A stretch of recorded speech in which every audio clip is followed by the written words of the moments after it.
2장 1절에서 5절까지의 말씀입니다. 사사기서 2장 1절에서 5절까지의 말씀, 제가 봉독해 드리겠습니다.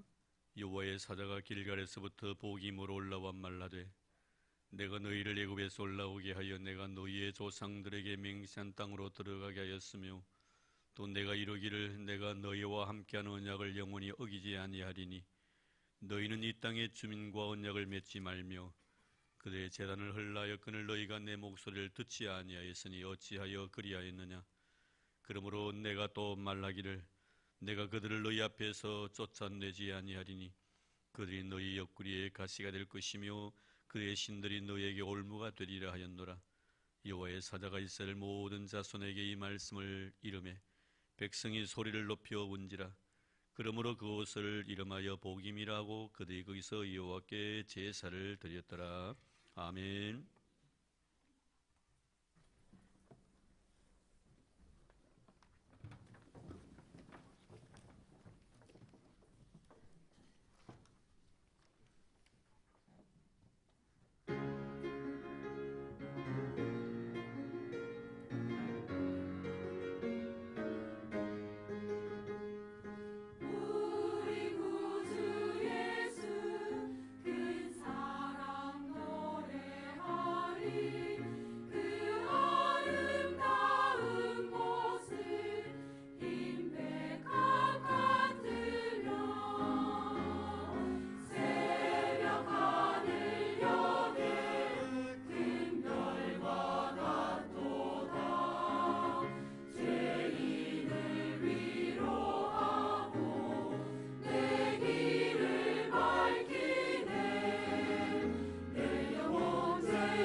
감사합니다. 오늘도 주의 이름으로 여러분들을 축복합니다. 5월 마지막 주일입니다. 지난 1일부터 4월의 시간들을 우리의 기억 속에서 이미 지워버린 것 같은 느낌을 가집니다.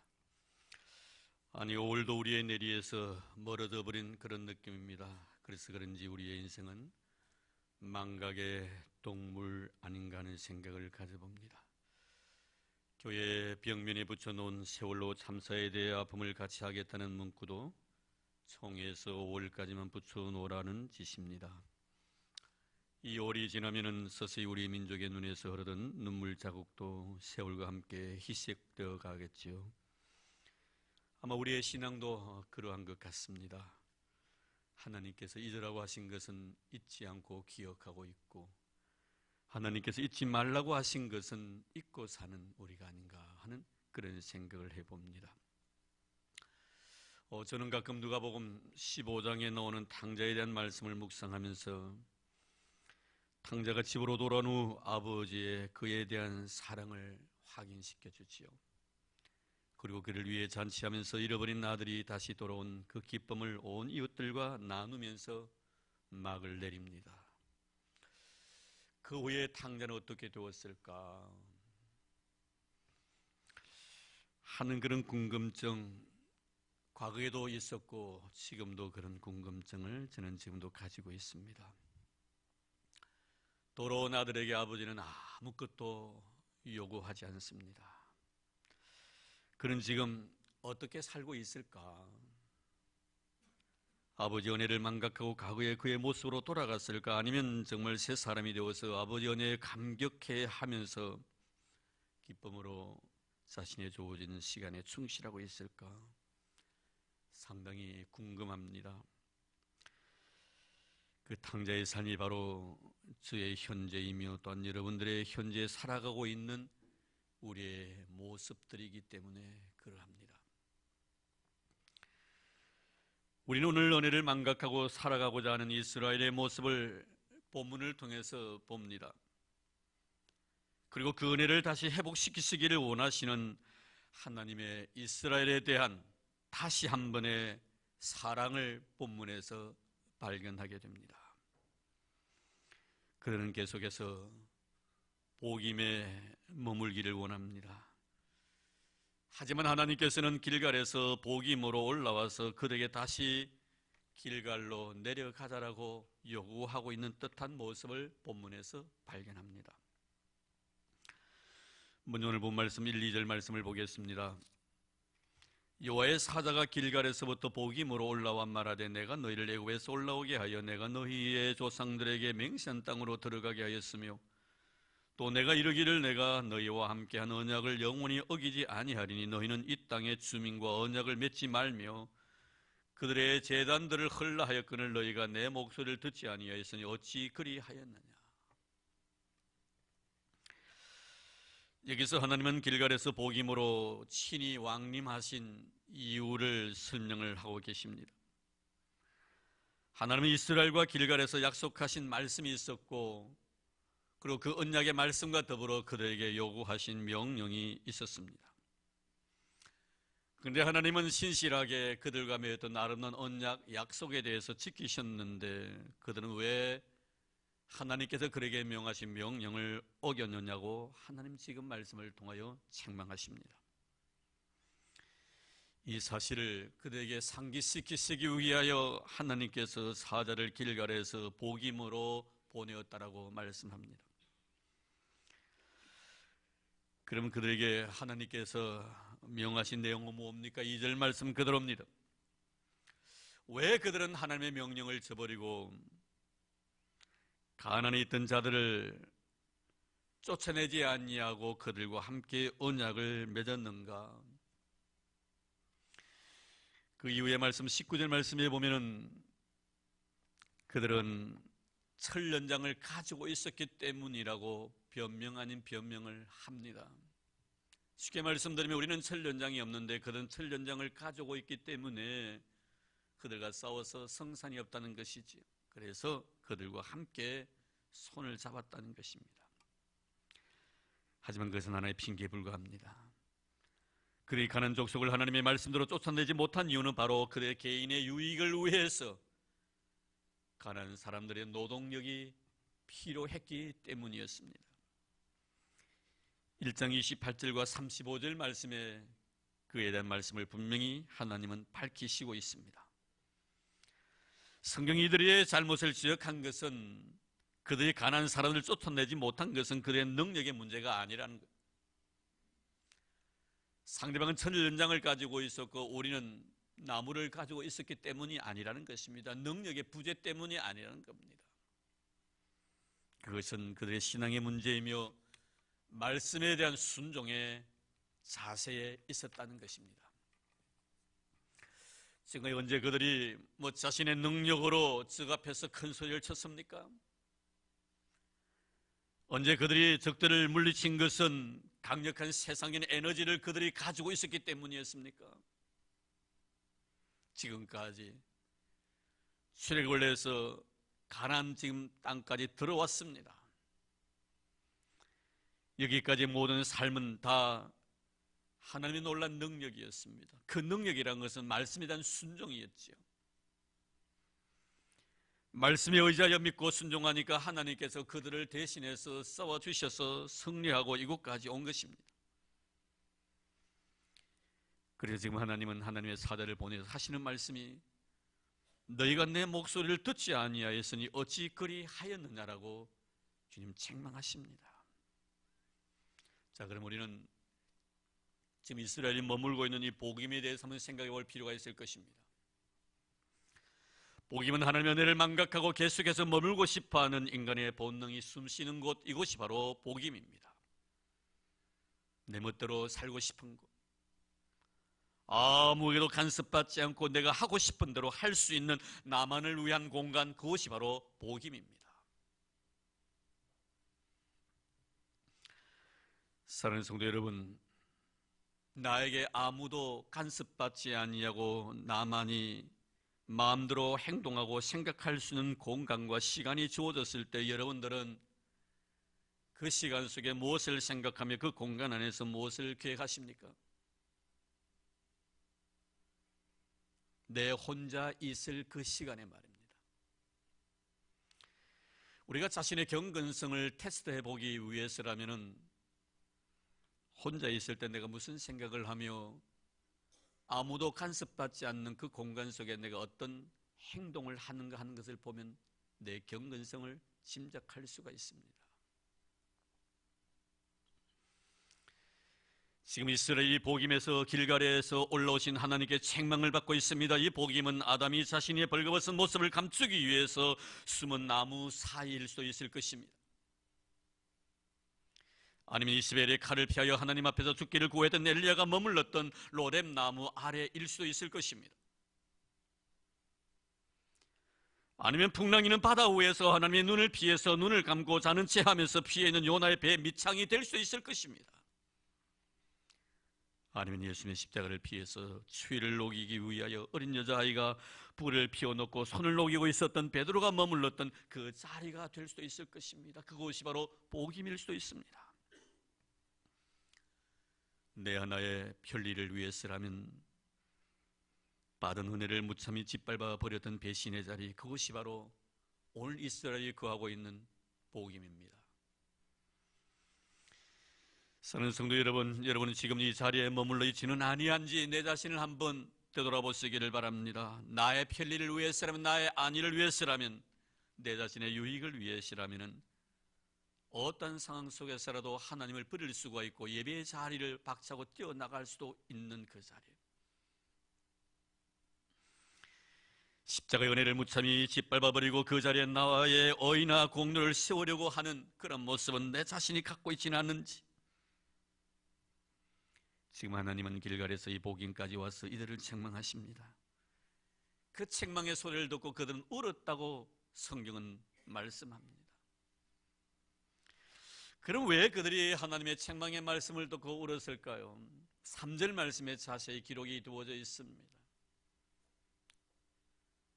여기에는 한 가지 이유이지요. 운 이유가, 그것은 바로 너희들이 하나님의 거룩한 명령을 저버리고 쫓아내라고 한 그 이방인들을 쫓아내지 아니함으로 인하여 그 이방인들이 가나안 족속들을 통하여 앞으로 너희들이 엄청난 시련과 고난을 당하게 될 것이라는 하나님의 심판의 말씀을 듣고 그들은 본문에 보면 울었다고 했습니다. 그러나 우리가 곰곰이 본문의 말씀을 생각해 보면 이 본문 속에 숨겨져 있는 또 하나의 단어가 있습니다. 그것은 바로 길갈이라는 단어입니다. 길갈을 지금 생각하고 있기 때문에 지금 우는 것입니다. 자, 그러면 이 본문에 나타난 이 길갈은 과연 이들에게 어떤 의미를 부여하고 있었는가 하는 것을 우리는 생각해 보아야 합니다. 이 길갈에 대한 사건을 지금 사사기에서 하나님께서 말씀하고 계시는 것은 이 사사기 앞에는 바로 여호수아서입니다.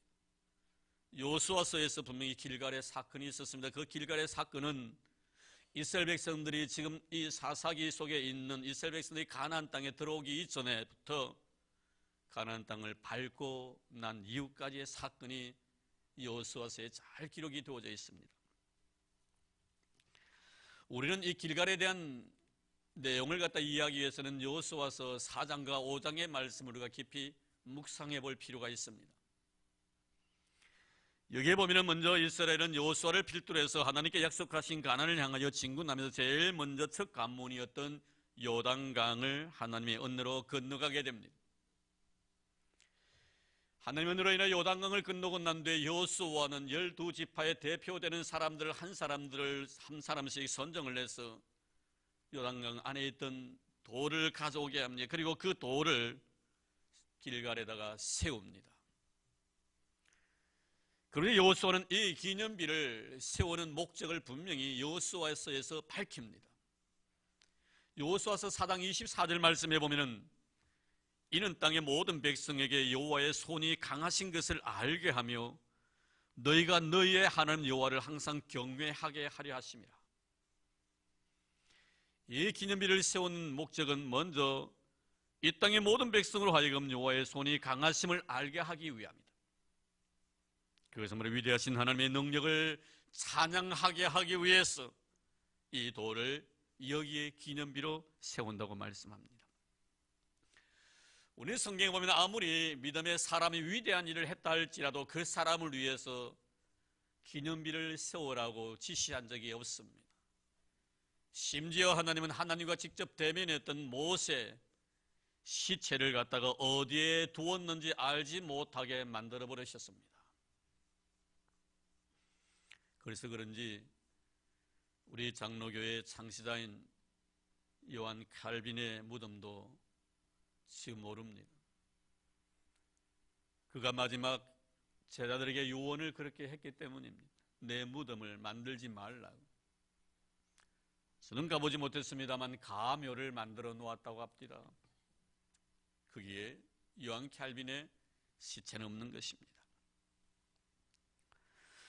이것은 여러분 왜 하나님께서는 기념비를 사람을 위해서 세워서도 아니 되며 모세 시체까지도 어디에 묻은지 알지 못하도록 하나님께서 만드셨던가? 이것은 하나님 앞에 쓰임받았던 모세가 중요한 것이 아니라 모세를 쓰신 하나님이 중요하기 때문에 그런 것입니다.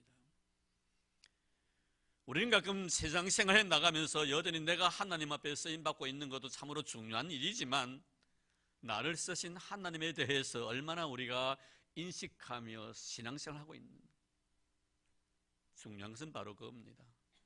쓰임받은 내가 아니라 나를 쓰시는 하나님이십니다. 그분만이 영광을 받으셔야 됩니다. 그런데 오늘날 어떠십니까? 세상은 어쩔 수 없다 하더라도 믿음의 사람은 이런 짓 하면 안 되는 것 아닙니까, 여러분? 우리는 누구를 통해서라도 하나님의 거룩한 영광이 드러나야지 하나님 때문에 내가 영광을 받아서는 안 되겠다는 거예요. 우리가 사무엘 상서에 보면 스스로 타락하여 하나님께 심판받은 짓을 한 사람이 있죠. 그가 바로 사울입니다. 사무엘 상서 15장 12절 말씀에 보면 이 사울이 이스라엘 백성들을 이끌고 아말렉과의 전쟁에서 승리를 합니다.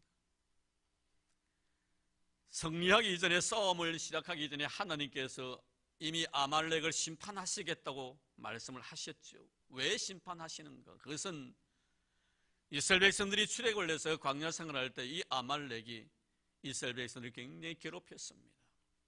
그래서 하나님께서 그들의 행위를 보고 하나님이 이들을 심판하시겠다고 이스라엘 손에 맡겨버리신 것입니다. 결국 싸움에 승리하면 누구의 능력과 누구의 힘입니까, 여러분? 하나님의 놀라운 능력이요 하나님의 놀라운 힘의 결과입니다. 사울의 어떤 리더십이 아닙니다. 사울이 강해서도 아닙니다. 능력이 있어도 아니고 지혜가 있어서도 아닙니다. 그런데 여러분, 사무엘 상서에 보면은 이 사울은 아말렉과의 싸움에 승리하고 난 뒤에 자기 자신을 위하여 기념비를 세웁니다. 여기에 문제가 있는 거예요. 하나님께 사무엘 선지자를 통하여서 내가 사울을 이미 버리기로 작정했다라고 말씀합니다. 왜 하나님 앞에 사울이 버림을 당하게 되었는가? 물론 그 이후에 보면은 아말렉과의 전쟁에서 하나님께서 하나도 남겨두지 말라고 한 모든 탈취물들을 남겨둠으로 인해서 결국에는 사무엘 선지자를 보내서 그를 갖다 책망하고 나신 뒤에 내가 사울을 왕 삼은 것을 후회하신다고 말씀하셨지만, 그러나 그 이전에 그의 마음의 자세였습니다. 자신을 위해서 기념비를 세운 것이 먼저입니다. 바로 중요한 것은 바로 여기 있습니다. 하나님 앞에 돌아가야 될 거룩한 영광을 자기 것으로 만들어서 하나님의 영광을 도둑질한 이런 사람을 하나님은 결코 용납하지 않습니다. 우리가 사도행전 12장에 보면 헤롯 왕에 대한 말씀도 역시 마찬가지로 성경은 짤막하게 헤롯 왕에 대한 심판의 메시지를 이렇게 전합니다. 헤롯이 영광을 하나님께 돌리지 아니함으로 주의 사자가 고치니 벌레에게 먹혀 죽으니라. 그렇습니다. 사람의 되려는 목적은 하나님을 영화롭게 하며 그분을 영원토록 즐거워하는 것입니다. 여러분의 삶을 통하여 하나님이 얼마나 위대한 분이신가 하는 것을 세상 사는 모든 사람에게 보여드리는 것, 이것은 하나님께 영광을 돌리는 일이요, 이것이 바로 하나님의 기쁨이라는 것을 우리는 알아야 합니다. 지금 여호수아는 길갈에서 요단강 속에 있었던 12개의 돌을 갖다가 기념비로 세우면서 하나님의 위대하심을 찬양하게 하기 위하여 우리를 이곳까지 인도해 주신 분은 하나님이시고 요단을 건너게 하신 분도 하나님의 능력에서 이루어졌다는 사실을 모든 사람들에게 전하게 하기 위하여 이 돌비석을 세웠다고 말합니다. 그리고 두 번째는 뭡니까? 너희가 하나님 여호와를 항상 경외하게 하기 위함이다. 우리의 영광이요 찬양이신 여호와 하나님만 섬기하기 위하여 길갈의 기념비를 세운 것이라고 여호수아는 말합니다. 그러니 길갈은 어떤 것입니까? 하나님의 이름이 높여진 곳입니다. 하나님의 영광을 받으신 곳입니다. 하나님을 항상 경외했던 그 자리, 그 길갈에서 지금 하나님은 이스라엘이 머물고 있는 이곳 복임까지 오신 것입니다. 그리고 여호수아서 4장에 지나서 여호수아 5장에 가보면 이제 요단강을 건너고 난 뒤에 이제 곧 여리고를 치실 것입니다. 여리고 사건 이전에 주님께서 이들에게 요구하신 것이 두 가지가 있습니다. 그것이 바로 여전히 길갈에서 요구하신 사항입니다. 첫째는 뭐냐면 할례입니다. 그들에게 할례를 행하라고 말씀하십니다. 조금 전에 이스라엘 하나님의 은혜로 요단강을 건너는데 이 놀라운 하나님의 능력이 소문을 타고 주위에 있는 많은 백성들에게 들려지다 여호수아서 5장 1절 말씀에 보면 마음이 녹았고 이스라엘 자손들 때문에 정신을 잃었더라고 말씀합니다. 이렇게 본다면 왜 6장 1절에 가가지고 여리고 성이 굳게 닫혀있고 사람들이 왕래하지 아니했는가를 우리는 알 수가 있습니다. 소문 때문에 그렇습니다.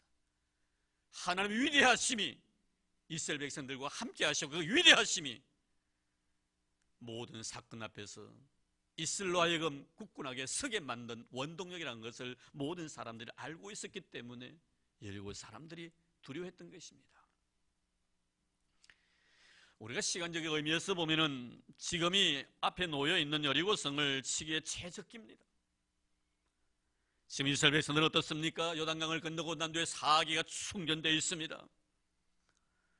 그리고 이스라엘을 위해서 일하시는 하나님의 전지전능하신 놀라운 능력 앞에서 주눅이든 여리고 안에 있는 사람들에게서 우리는 이런 것을 느낄 수가 있습니다. 그저 문만 열고 가면 이 사람 다 혼비백산하여 도망갈 사람들입니다. 싸울 전혀 마음의 자세가 되어 있지 않는 사람들입니다. 이처럼 천재일우의 기회를 맞이한 이스라엘에게 하나님은 공격하라는 사인을 보내지 아니하시고 전혀 예상치 못했던 할례를 거행하라고 하십니다. 여호수아서 5장 2절에 3절입니다. 그때 여호와께서 여호수아에게 이르되 너는 부싯돌로 칼을 만들어 이스라엘 자손들에게 행하라. 하심에 여호수아가 부싯돌로 칼을 만들어 할례산에서 이스라엘 자손들에게 할례를 행하니라. 이는 할례가 무엇입니까? 남자의 생식의 표피를 잘라서 이제부터 하나님의 백성이 되었다는 선포식을 의미합니다. 영적 의미로는 이제부터 더 이상 육신적 가치나 질서로 사는 것이 아니라 언약의 백성으로서 철저하게 하나님의 말씀에 순종하며 살겠다는 신앙 고백적인 행위입니다. 그런데 문제는 왜 하나님께서 이 시점에 이스라엘 백성들에게 할례를 행하라고 하셨는가 하는 문제. 여러분 아시지 않습니까? 창세기 34장에 보면은 야곱이 삼촌 라반 집에서 20년 동안 수고하고 그리고 그 식솔들을 거느리고 야반 도주를 합니다. 하나님께 그에게 베델을 상기시키시면서 베델로 올라가라고 했는데 이 야곱이 베델로 올라가지 않냐고 세겜 땅에 잠시 장막을 칩니다. 이때 그의 하나밖에 없었던 딸 디나가 세상 구경한답시고 나가다가 하몰의 아들이었던 그 당시 세겜 땅의 수장 세겜에 의해서 강간을 당하게 되지요. 이 사건으로 인하여 이 세겜이 굉장히 디나를 허무합니다. 그래서 야곱에게 와가지고 당신의 사랑하는 딸을 내 아내로 삼고 싶다고 허락해달라고 합니다. 할례받지 않는 사람들이 어떻게 할례받은 하나님의 거룩한 백성들과 함께 사귈 수가 있겠는가 굉장히 고민에 빠집니다. 이 사실을 나중에 12 아들에게 이 야곱이 이야기를 하게 되죠. 이 이야기를 들은 시몬과 레위가 굉장히 마음에 앙심을 품습니다.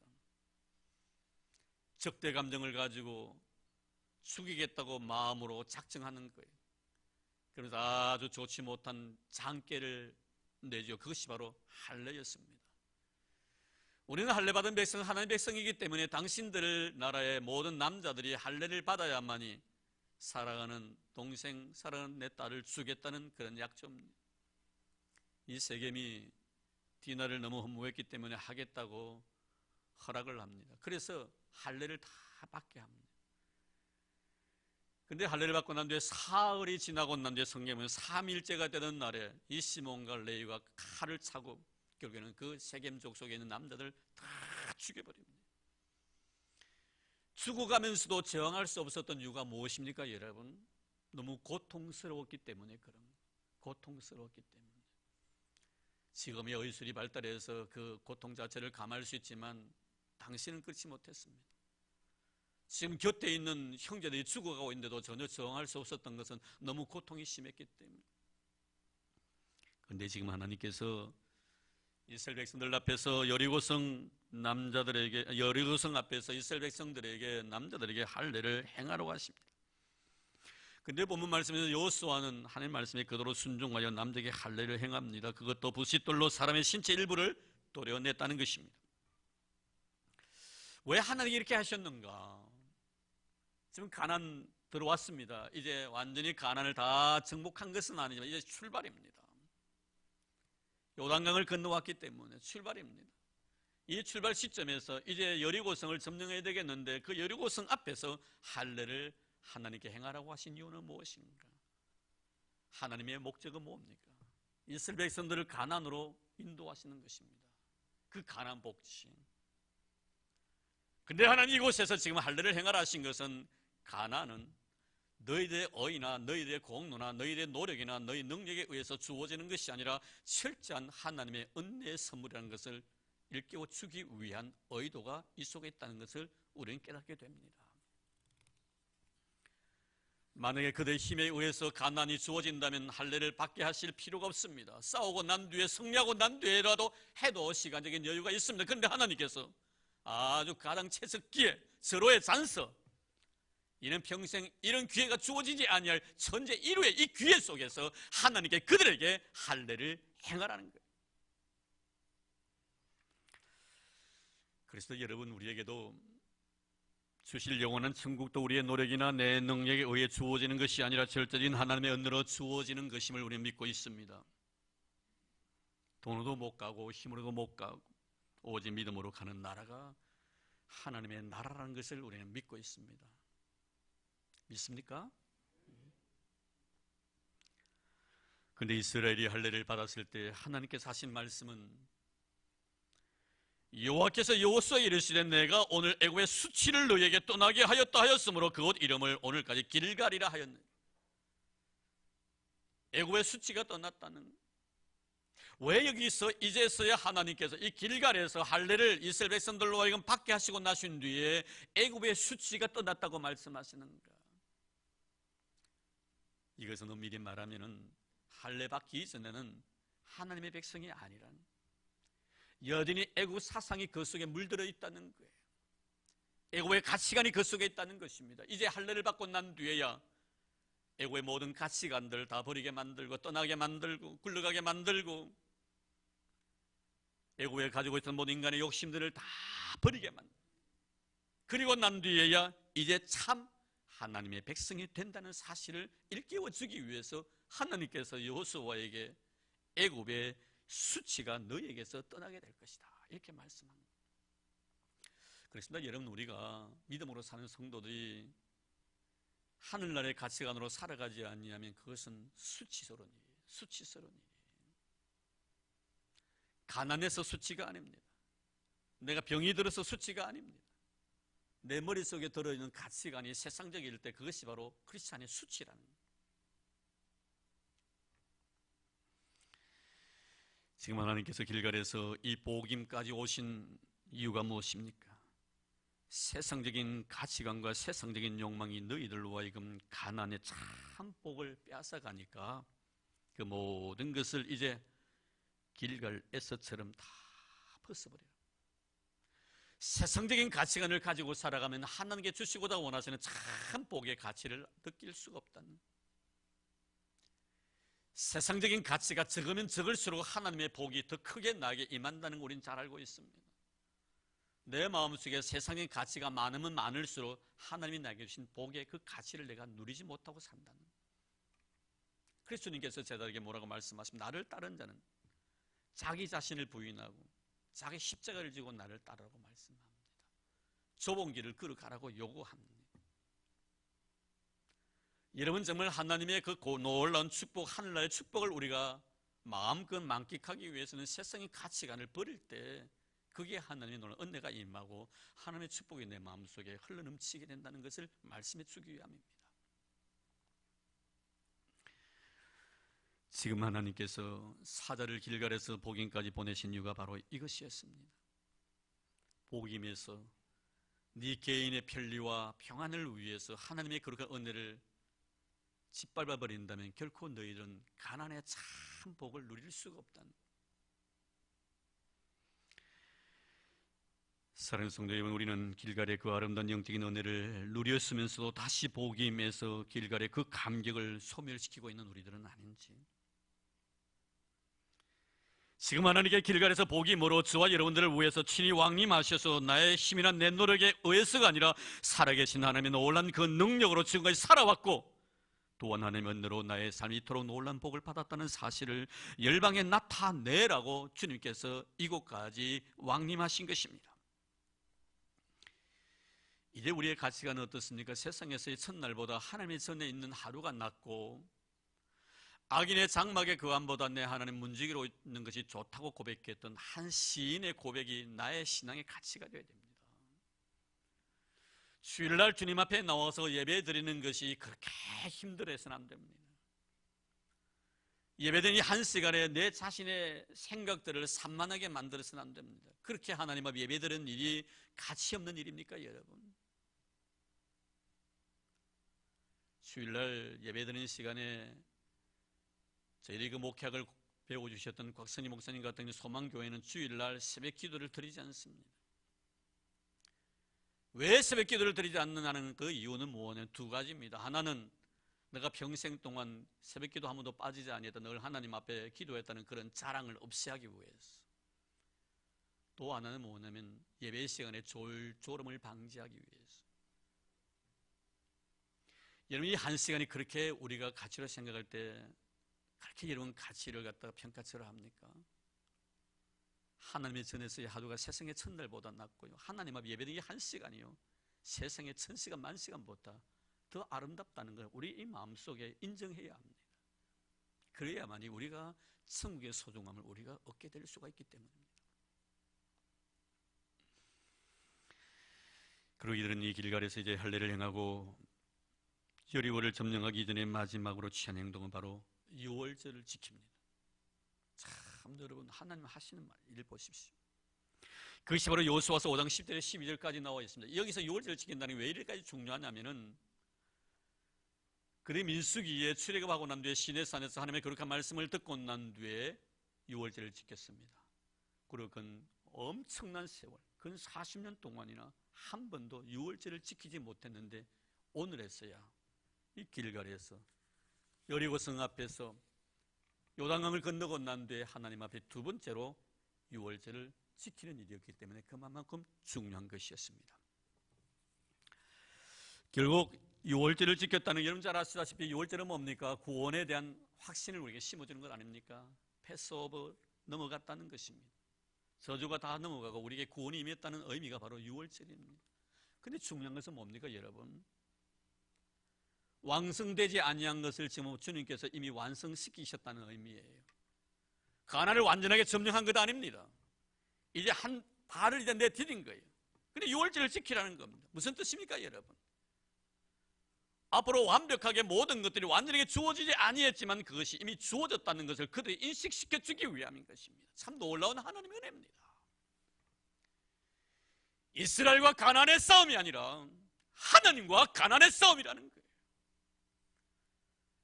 너희는 아직까지 완전히 얻어지지 아니했지만 이미 얻어질 것과 마찬가지 아닌 말이에요.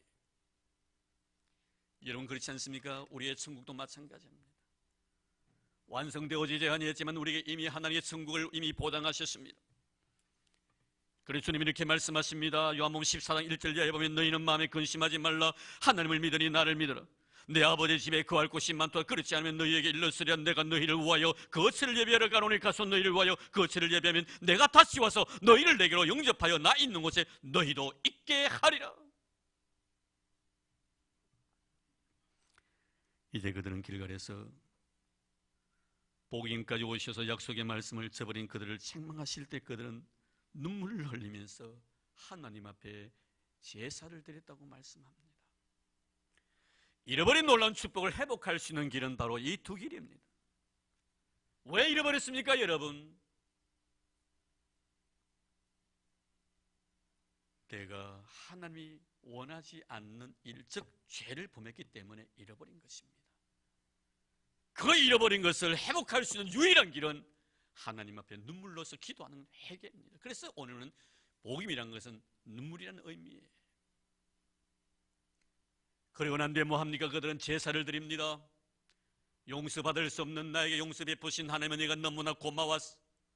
하나님 앞에 제사를 통하여 그 은혜 보답하는 아름다운 신앙인 다움의 자세를 여기서 발견하게 됩니다. 결국 우리가 잃어버린 하나님의 은혜 속에 살아왔던 놀라운 축복들을 회복할 수 있는 길은 눈물의 회개와 감사의 예배, 이것을 통해서 하나님은 우리에게 주시고자 원하셨던 그 놀라운 은혜를 회복시켜 주시기를 원하셨다는 것입니다.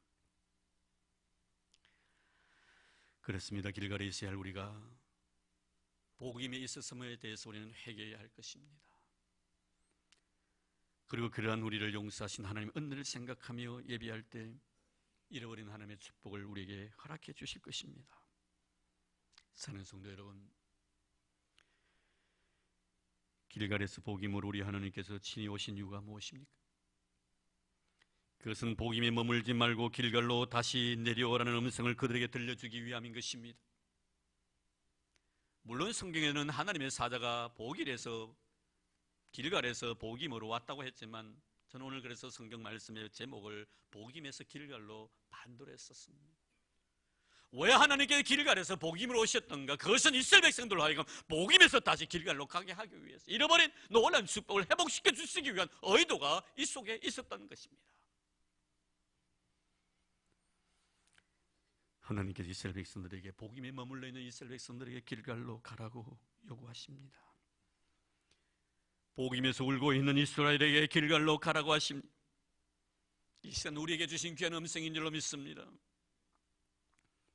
거기에는 그 길갈에는 하나님의 백성됨의 축복과 구원의 축복이 그 속에 있기 때문입니다. 내 피를 위해서, 내 안락을 위해서, 내 편안을 위해서, 내 유익을 위해서 하나님이 나에게 주셨던 보이지 않는 그 놀란 영적 축복을 짓밟아 버리지는 아니했었습니까? 기억하십시오. 주님은 그 축복이 오늘 우리의 삶을 통하여 회복되어지기를 원하고 계십니다. 복음이 멀리 있었던 그들을 길갈로 인도하시기 위하여 길갈에서 복음으로 오셨던 우리 하나님, 오늘 우리의 손을 붙들고 길갈로 내려가자고 말씀하십니다. 여러분들에게 길갈에 임하셨던 이 놀란 하나님 백성됨의 축복과 그리고 구원의 놀란 역사 할례와 이 유월절의 역사를 통해서 주셨던 그 놀란 축복이 오늘 저와 여러분들 우리 교회 위에 함께하기를 주의 이름으로 축원합니다. 하나님 감사합니다. 고맙습니다. 길갈의 감격과 그 기쁨이 채 가시기도 전에 그는 지금 복임에 머물고 있습니다. 그리고 하나님은 그들을 향하여 책망을 하십니다.